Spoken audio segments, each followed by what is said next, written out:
Bitcoin has real-world use cases right now that are major improvements on the dollar and other fiat currencies, even during a bear market.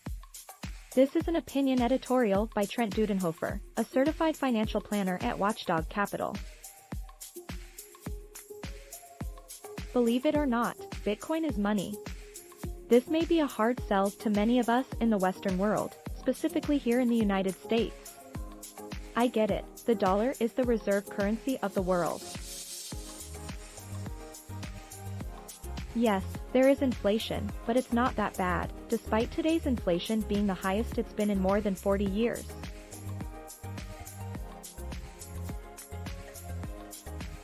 I don't know about you, but the ever-decreasing value of my dollars is one of the reasons I learned about Bitcoin in the first place. Whoever said we needed to have inflation? John Maynard Keynes did, by the way, and it's the economic theory taught in schools throughout the nation. My point is it can be difficult for Western civilization to understand why Bitcoin is important. Many are blinded by the strength of the dollar and are unable to appreciate Bitcoin's utility. To jog your memory, let's go through 5 examples of what Bitcoin can do that the dollar, other fiat currencies and gold cannot.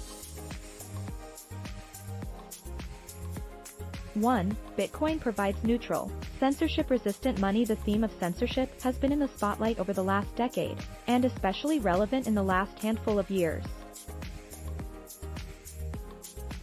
Twitter deplatformed a sitting president of the United States.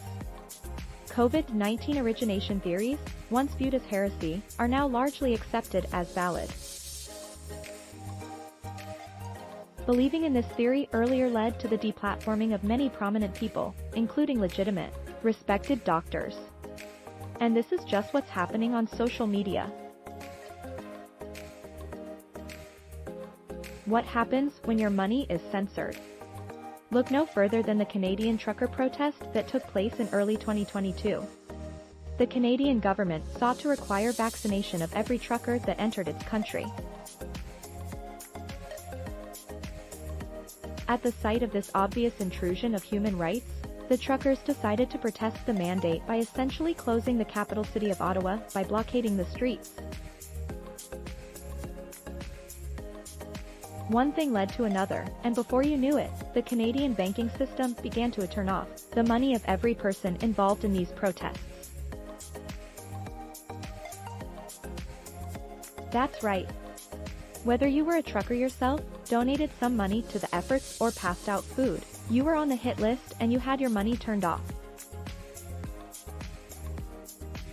Frozen. It was there, but you couldn't do anything with it. Today, it's a trucker protest. What if it's a women's rights protest next? A protest against abuses by a country you're allied with? Who decides? Bitcoin sure as heck doesn't. Bitcoin doesn't care about the color of your skin, your political affiliation, the country you're in, what videos you watch on YouTube, etc. If you play by the same rules that everyone else plays by, you can use Bitcoin. This is one reason why thousands of people donated Bitcoin to the Canadian truckers' cause. It was money that no one, not even the government or banking system, could stop. More than 21 Bitcoin was raised in the effort by 5,000 donors, at the time totaling nearly $1 million in support. Thanks for watching. Please subscribe.